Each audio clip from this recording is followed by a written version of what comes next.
The Expansion Zone with Sonia Barrett. Everybody's talking about consciousness. Everybody wants that eternal kiss. Yeah, everyone's saying there's more than this. Everyone wants to follow their own bliss. Talking about one love, one blood, one life in everyone. One life, give each other. We are sisters and brothers. We sing On the Expansion Zone, we examine life and our quest to understand who and what we are and of the vastness of human potentials. We explore the making of our world from quantum physics to parapsychology, health, sociology, and philosophy, along with practical living. You are reminded of the possibilities in creating personal change. So for an hour, we'll stimulate and expand the mind. Shanti, shanti, shanti, shanti. Sing the world. Let's do it together. Shanti, shanti, shanti. It's time to wake up. Shanti, shanti, to a brighter day. Realize that shanti, shanti. Love is a way. Shanti, shanti, shanti, shanti. Well, welcome once again to another edition of the Expansion Zone with Sonia Barrett. I am Sonia Barrett, your host, and thank you for tuning in on this glorious Monday. And I call every Monday glorious because every day really is glorious. It may come with some interesting opportunities and experiences, but, you know, it still is. It can be glorious. And this is why I really love this quote. And this is for Monday, our Monday quote. Each morning when I open my eyes, I say to myself, I, not events, have the power to make me happy or unhappy today. I can choose which it shall be. Yesterday is dead. Tomorrow hasn't arrived yet. I have just one day, today, and I'm going to be happy in it. And that was actually by Groucho Marx. For those of you who remember Groucho Marx, but I think it's a great quote because he said everything that I normally say about each day and each moment being new, and what we do with that moment is really truly up to us. So today's topic is going to be the importance of giving ourselves our voices back and also manifesting our desired outcomes. And so who better to have this conversation with than, of course, Lisa Scott, manifestation mentor and coach and metaphysician. All right, so I want to remind you that you have choices. Often we have more choices than we actually realize. And choices are based on the level of information that we have. And so it really is imperative that we not only research, but that we tune in to the most trusted source. And I cannot emphasize that enough. We must tune in to the most trusted source, that inner voice. Don't allow fear to lower the volume of that inner voice, because it's the job of that inner voice to guide us. Own your power. So I just want to remind you about that. All right. So let's see, Lisa Scott's bio. Of course, she's been on the show a number of times, but she lives in New Jersey and is a wife and mother of 4, a metaphysician, manifestation, and mentor and coach. Well, basically anyone who can be a mother of more than 1 or 2 is a freaking master.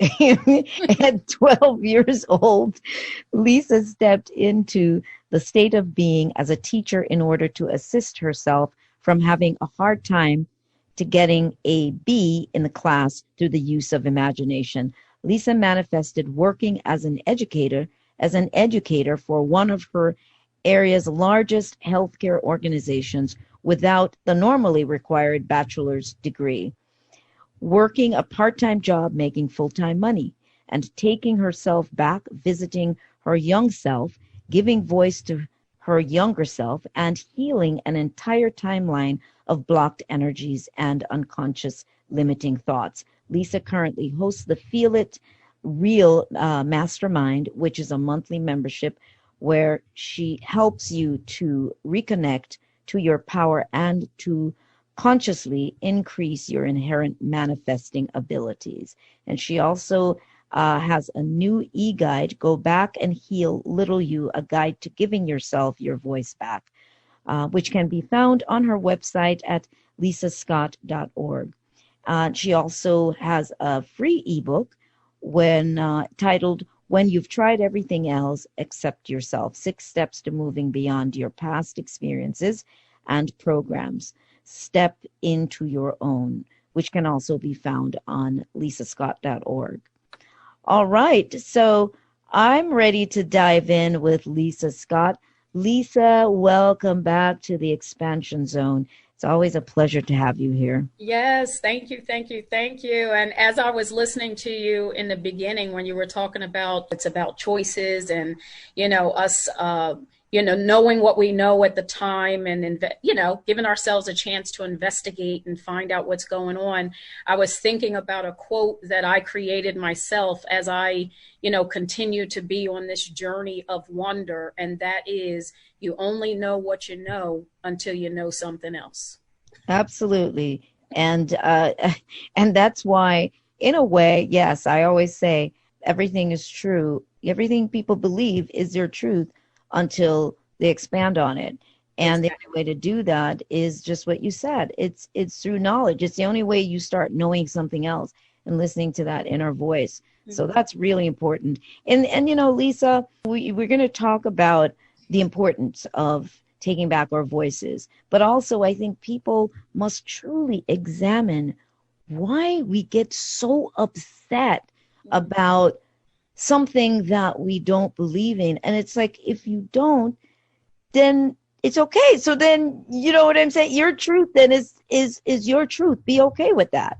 Yeah. So, it's really something. I'm sorry, I didn't mean to interrupt. No. I was just like, I am so in agreement with that. I sit back and I marvel at it. It's like, immediately taking ownership of something when, it's my understanding, at least from the onset, that people don't even get all sides. And it's like, immediately, and I guess that's because of the level of fear that is associated, and marketed, that's with anything. Exactly. Absolutely. Fear does it. Fear is the interrupter, boy. Exactly. And we talked about this, I guess, last week or so, where I was saying that I didn't feel like this time was any different than anything else that is going on and has been going on for centuries in terms of information that comes out. It feels new for some reason, but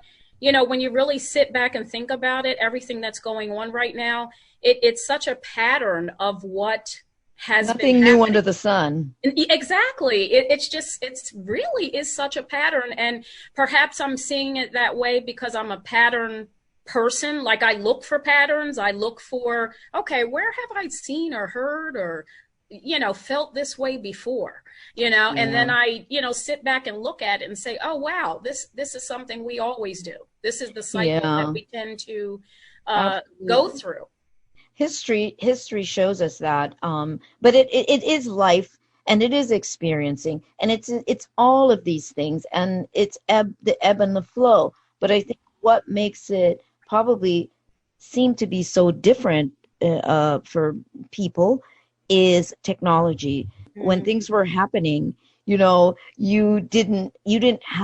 bombarded then with information that spews out of hand devices and mobile devices, portable devices in your car, in your house, in your home, everywhere that you are, over the speaker in a store, because that's what we have now.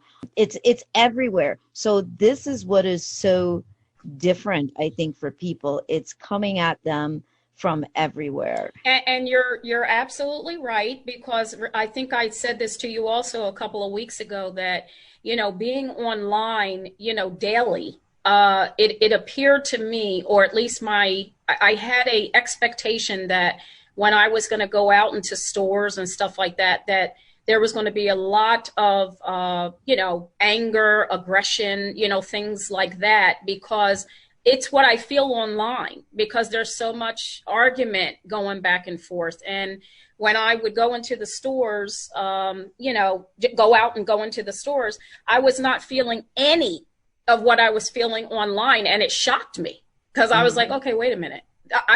You know, because I was so used to, I guess, the condensed, you know, amount of audience. And you know, I don't know. I guess, I don't know. I don't know what that's all about. But you know, just going out into the different stores and stuff like that, I wasn't met with any of what I was feeling online. Well, the energy of online presence, social media, even though we can't see everyone, since everything is frequency, there's a blanket energy, I think, that people pick up, whether it be the fear or, you know, whatever it is. That's what people are coming in contact with. That's why we get on the internet, as you well know, and you got to get off. You're on there for I don't care if you're just doing research. You're like, oh man, I got to get off of here. There's a lot coming at you. Oh yeah, absolutely. And it's actually one of the things that I, you know, tell my clients all the time. And, you know, those who are in like my mastermind and little groups that I have is, you know, you need to disconnect and hear from yourself, because there's so much information coming that unless you're conscious of it, you have no clue how much of it you're taking in and taking, you know, into yourself as if it's your own, when in fact it has nothing to do with you.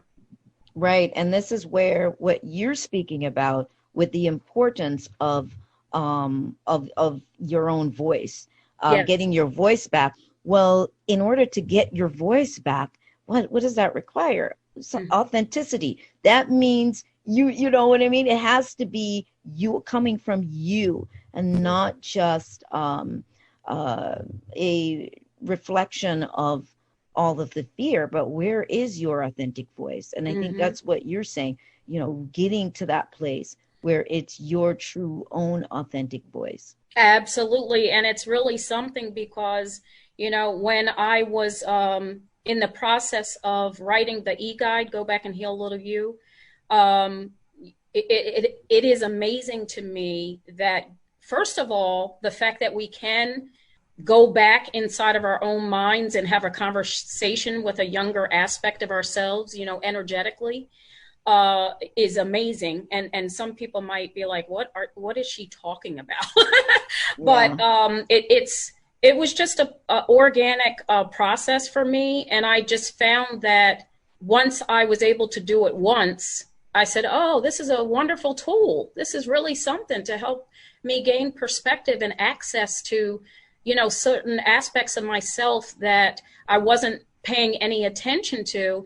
And being able to have a conversation with those energetic aspects and, you know, say, okay, I'm ready to let that go now. And, you know, actually feel a release inside of the body, which I will say makes room. It makes room for something else, whatever that may be. So it's been an interesting journey with this.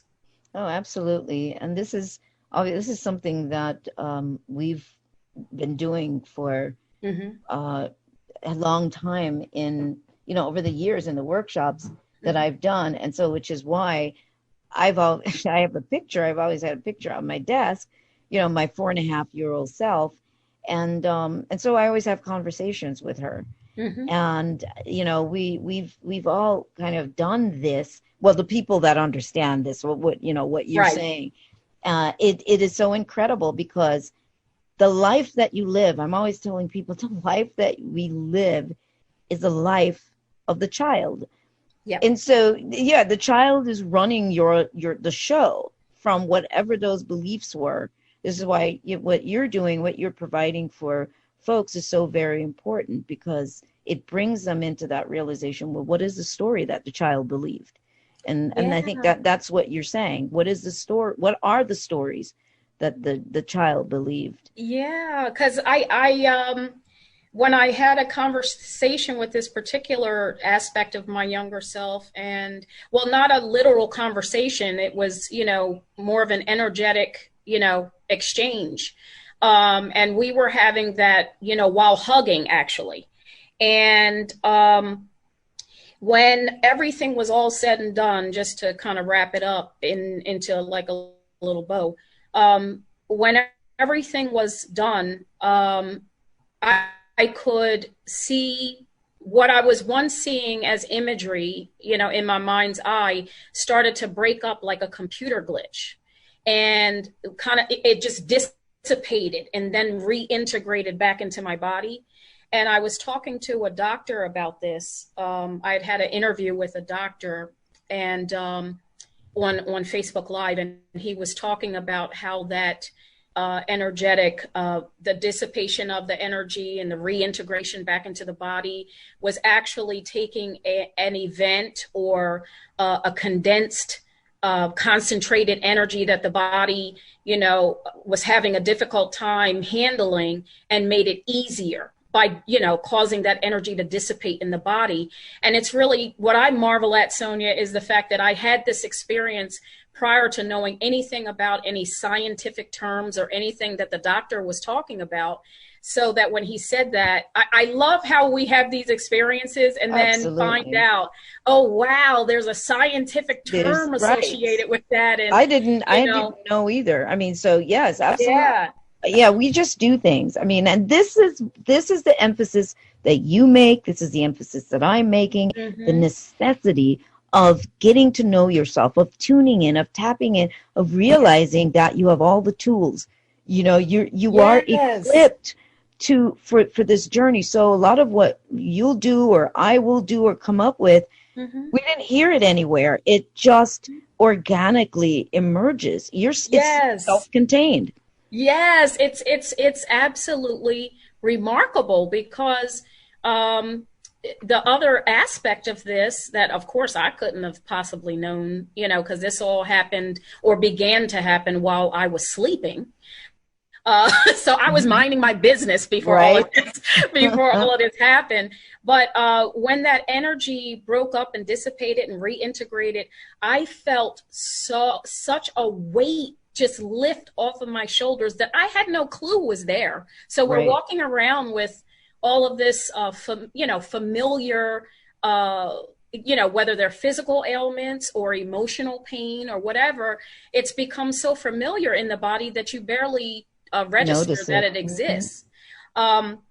So I didn't realize it was gone until it was gone. When it was gone, I was able to make the comparison that, oh my goodness, there was something there that is no longer there. But the other remarkable thing was that as I was sitting and I was, attempting to process everything that was happening, I went to, just thinking about some things, and I could feel also the absence of storylines. And I'll liken it to the same thing as I was saying, as the physical weight that felt lifted off of my shoulders. It felt that way energetically in terms of all the possible storylines and lies and and all kinds of stuff that we're making up to give momentum to a specific space and time. So that particular, storyline having to do with Lisa at that particular time, it came with all kinds of storylines and all kinds of stuff that was happening as a result of that based on a perception. And I could feel all of it just gone from that whole storyline, from the past, the perception of the past, all the way to the present tense me. Right. And I said, oh my goodness, this is remarkable. And you can't know it unless you experience it. So you Absolutely. can, you can hear somebody saying this, but unless you experience it for yourself, you cannot know it. Yes, absolutely. It is so incredible. It is so we say amazing Hmm. because nobody, first of all, we weren't taught this. Right. And if it were a natural part of your understanding growing up, Hmm. then it wouldn't, there would be no amazement You're because it would just be a given, just like Yes. we do everything else. It would be just a given that that's what you do. Oh, excess baggage, I feel the weight of it. Oh, and so yes, there's a lot of excess baggage that folks are carrying around, which ripples into so many other things. And it does shape our society because everybody comes with some stuff. Some may seem like they have more than others, but everybody has their thing, that they're carrying. Hmm. And I think for children, what I really realize is that when we're children, it's not that necessarily everything, things were negatively happening Hmm. to us, not necessarily all the time, Hmm. but interpretation. A child does Exactly. not have enough resources, enough life experience resources to have the kind to evaluate in the way that you do years later from simply being here long enough to do that. So I think people need to realize that a child can interpret something that you don't like me, my parents didn't like me, Hmm. but perhaps that's not what it was. Absolutely. Parents were struggling, they were going through stuff, they were loving you the best they could, but they were under a lot of pressure. Well, a child doesn't know that. Absolutely. You're absolutely right. There's so many things that there was, one aspect of the self that I visited, and I was cracking up laughing the entire time of my perception of the events at this particular time, because I was such a drama queen in this particular moment. But just going back to look, as I was writing in the e-guide about it, I just had to crack up laughing because I was like, oh, that was so, in my mind back then, that was so major. It's And now I'm huge. looking like that was the funniest thing ever. I know perception changes as we go along. But speaking of that, I look back and I think, man, my parents were saints. I mean, I look back. I mean, I was what you call a good kid, but I see moments where I thought, man, those people were really patient. Look at how Mm. uppity I was, and I thought at 15 and 16. I mean, I just had it going on, You and were uppity, Sonia. oh my God. And they knew nothing, in my mind, just like, oh God, how teenagers are. It's like, oh my God. Like you're forced to deal with them and they just are so, oh. You are right, because I have them now. Yes. You don't know what you're talking about. But, Yep. once you have, for me, it was truly once I had my first child, I realized just how brilliant Mm. my parents or my mother was, and how loving, how much they loved you, and how much they tolerate. Yep. It's a real fascinating journey, a real fascinating experience to be able to step back, and look at. And we're doing this as we go along. But Hmm. some people, Lisa, some people don't because Yeah. they get really lost and caught up. They're so invested in the story, Yeah. um, that they don't want to let it go because it's now like a good friend. And I Yeah. think, you can speak to that because, that's a lot of what you're doing right now is bringing people into that awareness as well. Yeah, absolutely. It's something to watch, as I put out the e-guide. And what I'm noticing is that I'll share a particular story that, like, I can kind of feel the vibration of what might be happening, either online or with a lot of different people, and tune into that story and then share the purpose of the e-guide in relation to a particular story. And then, people will step out and say, oh my goodness, so it's like I put out the e-guide and they might not know what the heck I'm talking about. But if I zoom into a particular story that they have been invested in, that's when they see, oh, okay. They can relate. Exactly. And that this is for everybody. This is not just for, whomever they might have thought this was reserved to. So it's very interesting to see, people will say certain things and they'll talk about their past self or, an aspect of themselves, and perhaps not feel as strong, like a strong individual, a courageous individual or something like that. And whatever they just shared in the post of what I just said, it showed all the strength and courage in the world, but they just didn't see it that way.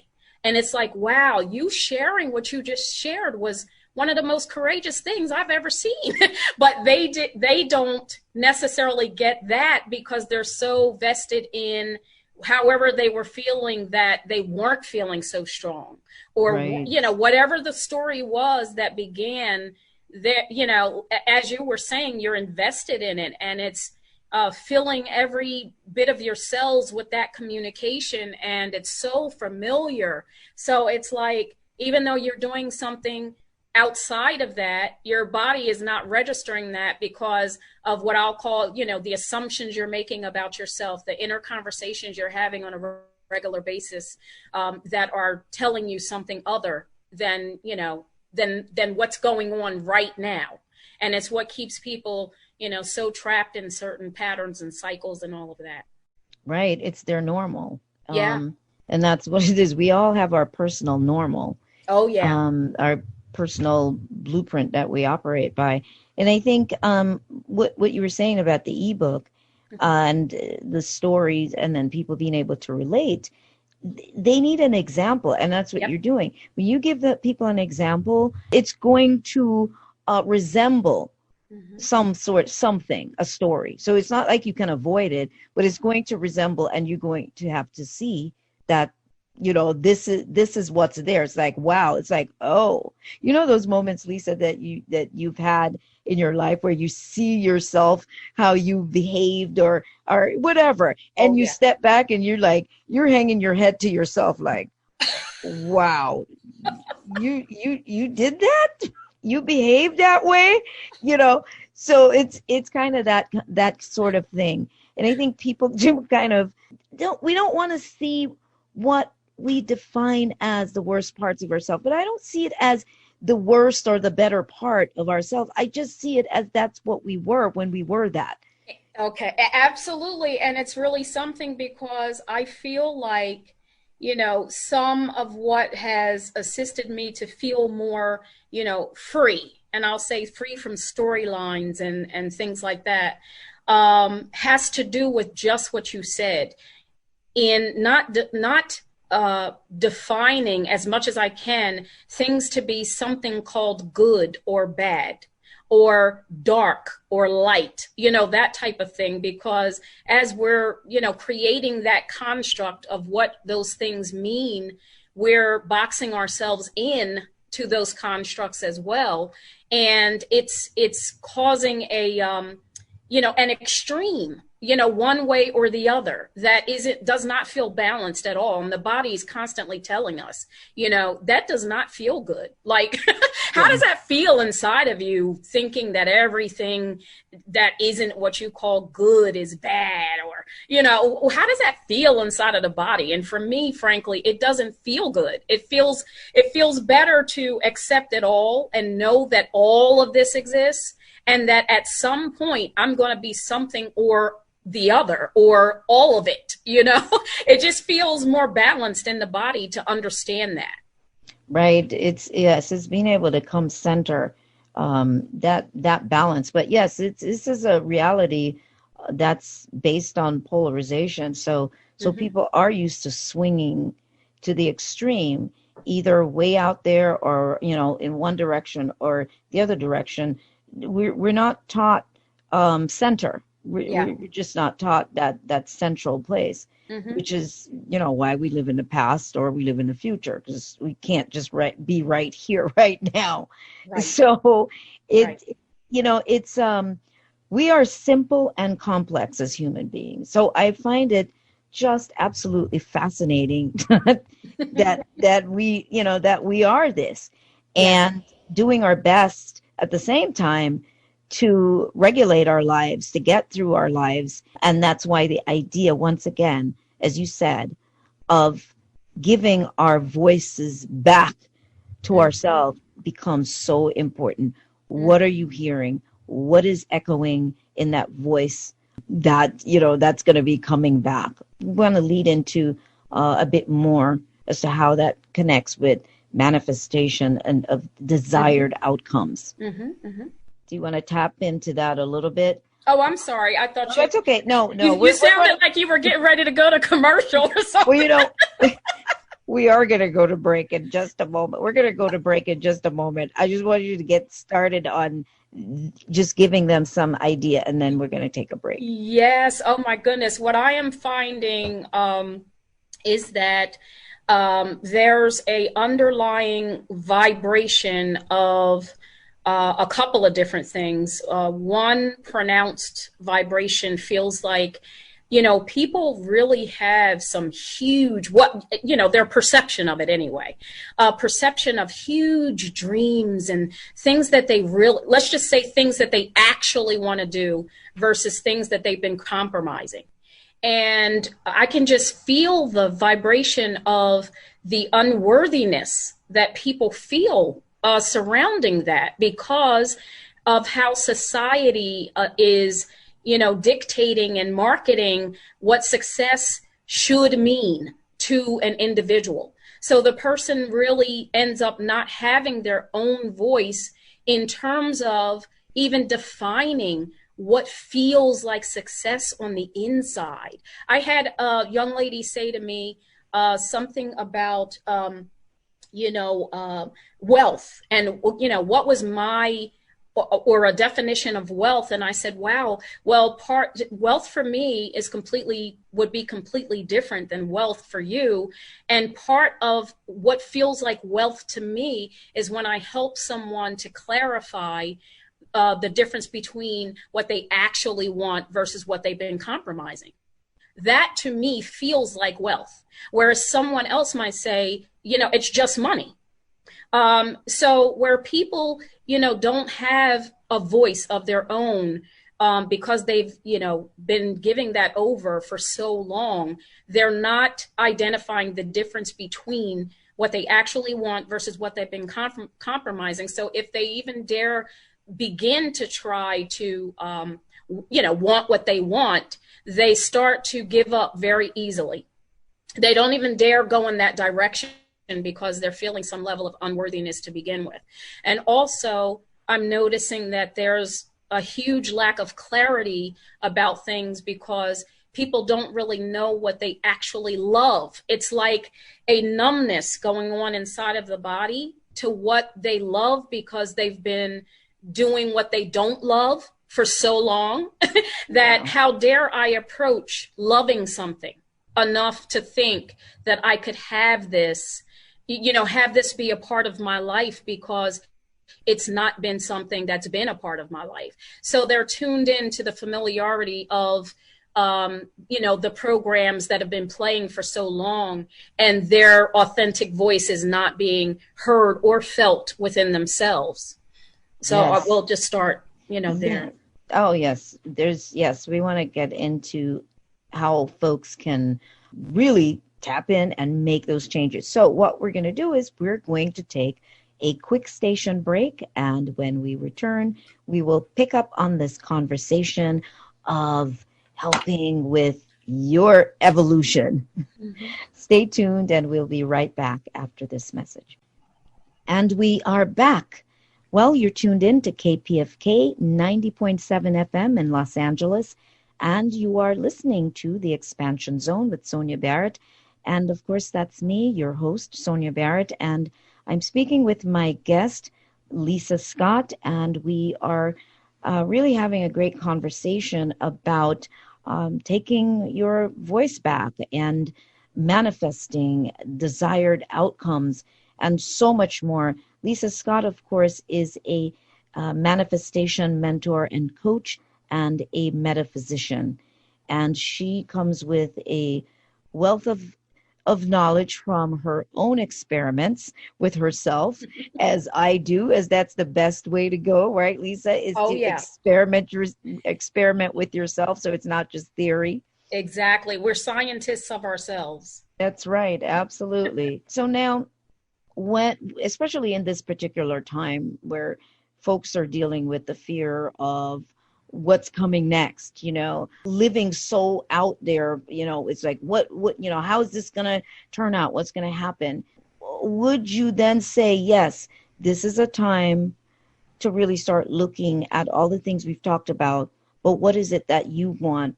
This opportunity, this moment provides this opportunity to bring about something different, something that you're passionate about, and not being afraid to approach that passion, which is manifesting. So go ahead, Lisa. Absolutely. I'm finding that it's bringing about a even heightened awareness of of clarity and of identifying what feels good and what I love. For instance, yesterday I took a walk on the track.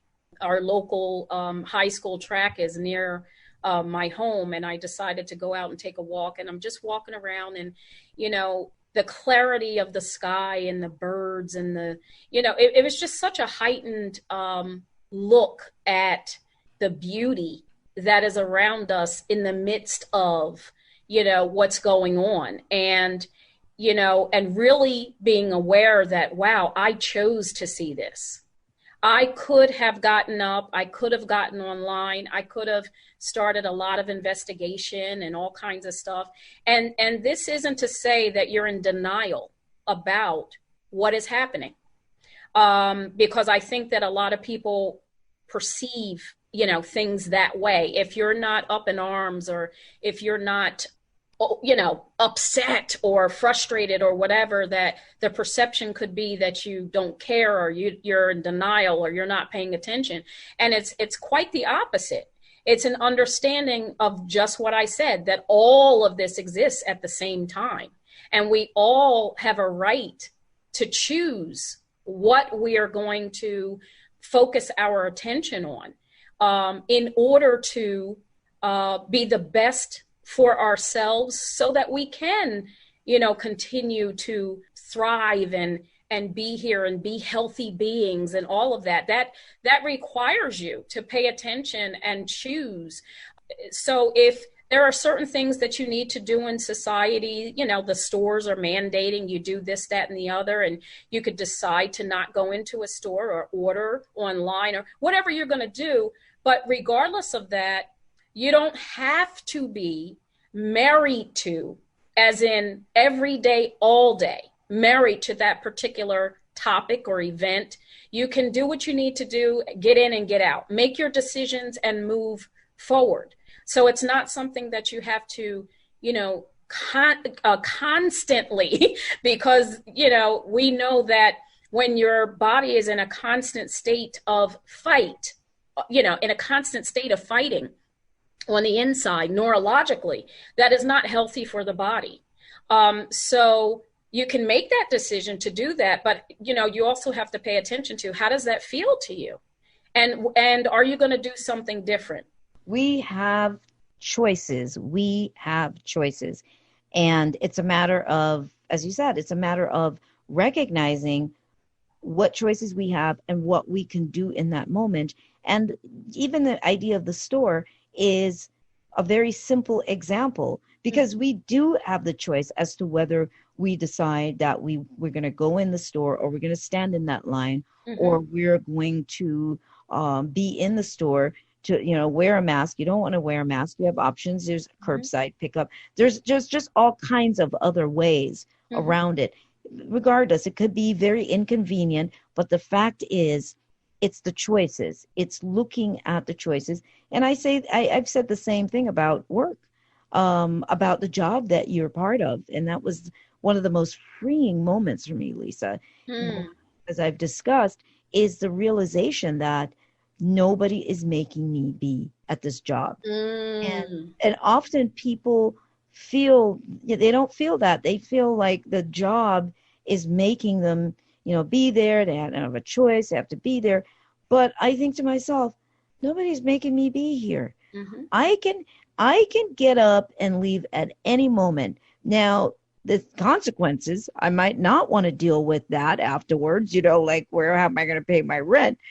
But the point is, it's seeing the choices, right? So that you are empowered as opposed to feeling like somebody always has your power. And let's stay right there for just a sec, because I'll use that as an example, being that it's one of the things that I have listed in my bio as what I manifested, working a part-time job, making full-time money.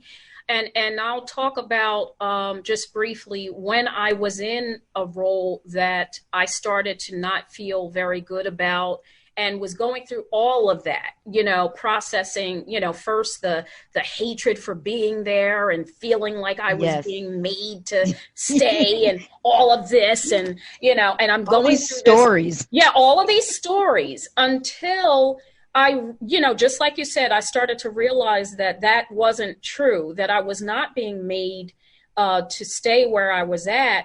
And at the time, so this was many years ago, but at the time, it just hit me. I was walking the hallway of the hospital I worked for, and it just hit me. I was sick and tired of walking this particular hallway.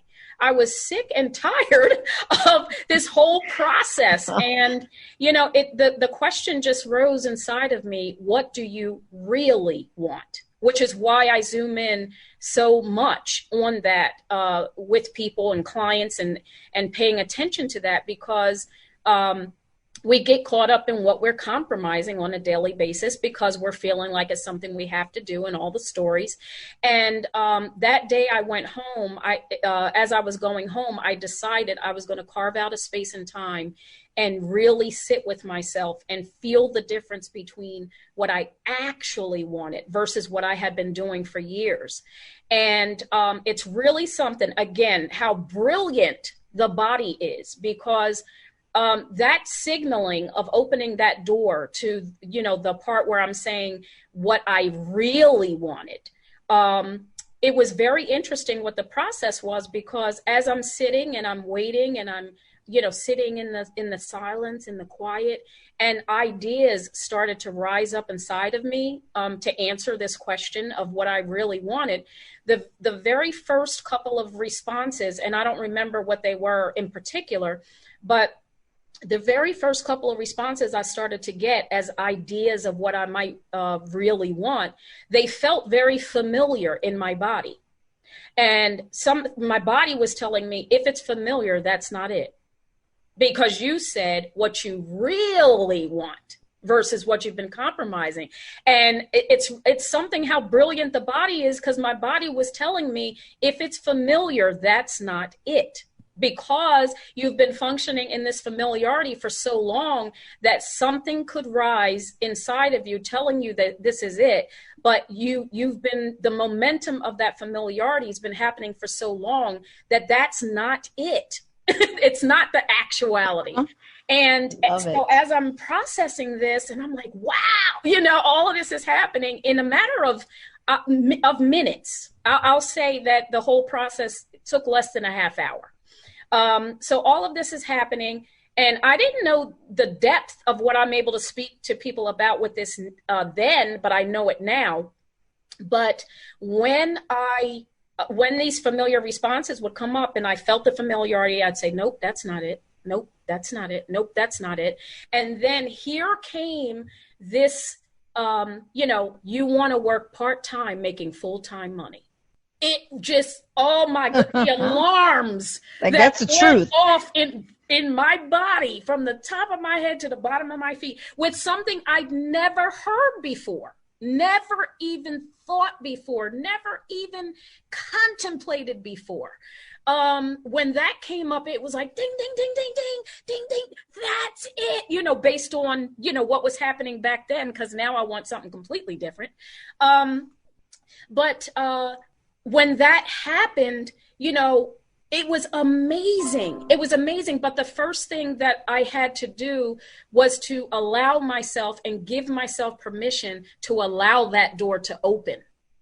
Yeah, So you said the key. You said those key words. there it is. Permission. Permission. That permission thing is something else, boy, because the sort of, in a way, the programming is not to think working part-time hours and getting full-time money. So that really kind of goes against some the core hidden subconscious programs that are there. Permission to do as I wish, as I would, exactly. Exactly. And actually, I was in the process all last week of what they call rebranding everything. And on my website, the very first words at the top are giving yourself permission, which is the path to your desires fulfilled. Absolutely. There's not one thing that when I look back on everything that I've ever, said I wanted or desired or whatever, when ultimately, it's even greater than that. And you and I know, we're talking about a piece of something even greater, which is, we are all of this, Absolutely. So yeah, we are all of this. It's just that as human beings, we want to have these different experiences and we want to play. And I just feel like if you're going to play, just play full out. Let's see what we can do here, Right. We're conditioned to have narrow experiences. And I think experiences within a framework, within an accepted framework. Yeah. And of course, that framework could be determined by your growing up, your family, what those boundaries are. So yeah, so people do have these boundaries on what they're allowed to do, what's possible for them. It's sort of that stay in your lane. Well, what the heck? What is my lane, man? What if I don't have one lane? Exactly. And that's exactly it. And it's, it's going back to, again, your own voice, you investigating about you. It's more of the inward than it ever is the outward, and all of the things that we give our time and attention to that ultimately, isn't fulfilling because we're not getting to know ourselves. Yes. Now there's two things. I want to touch on the idea of investing our attention into any particular thing, and to be reminded as to how this reality is, and how a story needs you to invest in it. Yes. To make it big. And then other stories spin out from that story you're invested in. And we've all watched it in our lives. We're talking from personal experience, just as every human being is doing. We just stepped back and started observing it, going, wow. Yes. You put a lot into that story. Yes. Because I remember when I first became consciously aware of my thoughts and how the interaction, the thoughts and the energy in the body and all of this. And I started to play around with certain words that I was speaking, having inner conversations with myself about, and how years ago I used to suffer from migraine headaches. And as I began to change my inner conversations, all of a sudden the migraine headache was gone. And I said, oh, so the inner conversations that I was, basically this migraine headache existed because there were storylines and, energetic things that were associated with giving energy to this headache, to this physical, outcome where my body was saying, hello, we don't want to continue to have these inner conversations. So I was so thankful for the physical ailments, because that's what caused me to say, what is going on? And that's what caused me to go inward. And that's what caused me to pay attention to what, the inner conversation that I was having that was making my body feel so bad. And that's when, it was like, okay, wow, all of this is connected. So the momentum of the energy of the inner conversations was ultimately causing my headaches. And it was like, wow. You're giving yourself a headache. I was giving myself I was a pain in my own butt. Exactly. Which is so, often the case. Yep. And which is so often the case. Oh my goodness. But I also wanted to touch on, there's two things once again I want to touch on, and then but one in particular that you had said, you're talking about not putting focus into like, say for example, everything that's going on right now, but at the same time saying that it doesn't mean that you're not noticing, you don't know what's going on. And some of the words that came to me about that, of course, people would say, well, you're burying your head in the sand, in the sand, or you're in denial, or avoidance, or you're wearing rose-colored glasses. And it's, so I wanted to remind folks again that it really does not mean that these are the things that you're doing, but it's just, as we just said, it's where do you put your focus? Where do you put your attention? What are you crystallizing? And that energy could be better served building something for yourself, looking at what your passions are and what you would like to do. Because in the end, it's still going to be up to you as to the choices that you're going to make. What are you going to do? Right. That's absolutely right. And if you're depleted energetically of your own, thoughts, and how you actually feel about things, if you're not giving that energy back to yourself, and you're constantly in a state of expelling that outwardly, then you have nothing left for yourself. And this is how we start to, get sick and, go into a state drained of having diseases and feeling tired and overwhelmed and depressed and all of these things, because we're not giving back to ourselves energetically. We're giving out to other things energetically, and that's a choice. That's true. Nothing left for yourself. Now, Lisa, as we are approaching time here, please tell folks where they can find you once again, what you're offering, your coaching, the ebook, whatever you would like to let them know of. Yes. So my website is lisascott.org. I am a manifestation coach and mentor, and I help people to give themselves, or to find, or to pay attention to giving yourself permission so that you can fulfill those desires that you actually want versus what you've been compromising.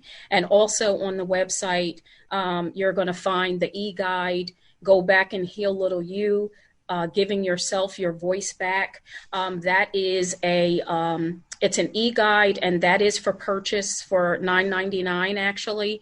And also, once you get that guide, you'll also have access to a private Facebook group of the same name, Go Back and Heal Little You, where we'll be able to have discussions about what you've learned and different things like that.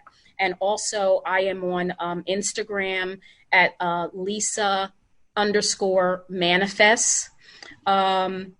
I'm on Twitter as well, and I do offer one-to-one coaching and group coaching on giving yourself back your permission. Very awesome. All of that, particularly right now, is extremely essential, particularly for those people who are having a time just creating some sort of pulling themselves back. Let me say that. Yeah. Because you get so scattered, there's so much coming at you, and you spend time being in disorder, so this is an opportunity to pull yourself back, get centered, and sometimes we do need some assistance. Yeah. And that's really the bottom line of it. And I do, Sonia, have a free 15-minute let's find out if we're a match for one another session. So if people wanted to take advantage of that, they can go to the website lisa.org and schedule. Yes, I would definitely take advantage of that if I were you. I think that's a great way. You're going to know, is this for me or not? And so that's a fantastic way to do that. Now, we're down to the wire. Okay, Lisa, any last something to leave people with?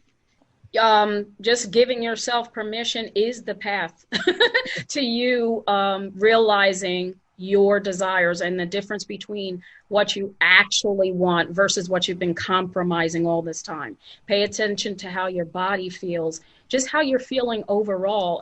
And if it's not making you feel the way that you want to feel, so I won't say good or bad, but if it's not making you feel the way you want to feel, stop and assess what that is, and know that that there's resources out there to assist you to give yourself the permission you need to move forward.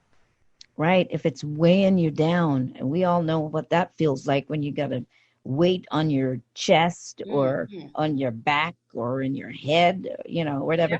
Yeah. And we're there on time, but I just wanted to also throw out how, as mothers, as parents, how we could be on the couch with a big headache or a backache or whatever, and you hear something is going on with your child, no matter how old they are, where they are, and suddenly the pain is gone. You jump right up. That story has to be put on hold. It's like, I'll get back to that. I'll get back to that headache when I get done with this. And you do. Yeah. And you do. True. I do it all the time. When it's like, oh, I'm sneezing. All of that. Then I go to do a conference to speak, and I get up there and I don't sneeze, and I'm all fine. And then as soon as I get done and walk off, there goes the sneezing. Yep. I've had it happen too. I know just what you're talking about. We are fascinating beings. But thank you so much, Lisa, for being here. As always, it's always such a great, stimulating conversation. So thank you to our guest, Lisa Scott. And thank you. Thank your audience also. Thank you so much. All right. Thank you. And thanks to the listening audience, as Lisa just said. And thanks to our engineer, D'Angelo Jones. And I want to make sure that you check out the archive at theexpansionzone.com. Please subscribe. There's no charge, but subscribe, because I'd like to have you on the mailing list so that I can send you, let you know what shows are coming up and so on. Also, the Expansion Zone TV, where there are going to be video interviews, TV interviews there. So do check that out. That's something new. We're going to be able to talk about a whole lot of different things there.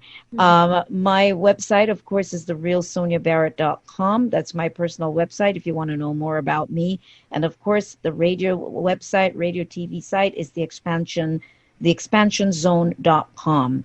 Now, as always, I like to remind you to live life to its fullest and question everything. Until next time, see you then.